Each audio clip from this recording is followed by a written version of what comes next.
Баршаңызға сәлем. Бүгін керемет болып шығатын турецкий лимонад дайындаймыз. Міндетті түрде салқындатып ішіңіздер. Турецкий лимонад дайындау үшін бізге бір апельсин және бір кішкентай лимон керек. Лимонның үлкенін қолданып қоймаңыздар. Осы кішкентай лимонның өзі жеткілікті.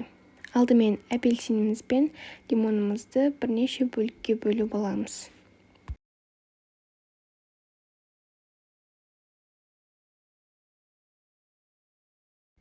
Кейін морозилкеге жарты сағатқа салып қоямыз. Кішкене қатуы керек. Мінекей морозилкеден шығардық. Шамалғаннан қатты. Қатты қатырудың да керек жоқ. Енді осыны блендермен жақсылап езіп алатын боламыз.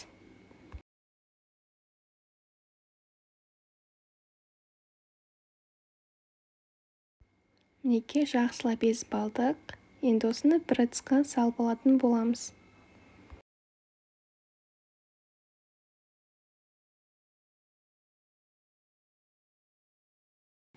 Дәл осының үстіне 150 граммдық қантымызды салып, қасықпен жақсылап езіп тұрып араластырамыз. Шамалы қантымыз еру керек, осылай езіп тұрып араластырамыз. Енді үстіне 1 литр қайнап суытылған суымызды құямыз.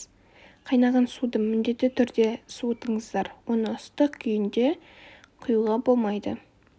Міне бізде 1 литр турецкий лимонад дайын болды. Осы жақсылап араластырып болғаннан кейін холодильникке 1 сағатқа салып қоятын боламыз.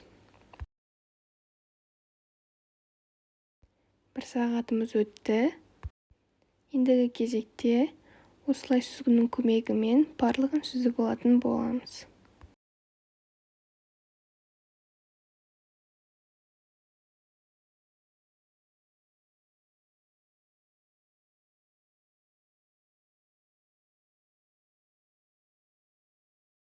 Мінекей біздің турецкий лимонадымыз дайын болды. Міндетті түрде осы турецкий лимонадты жасап көріңіздер.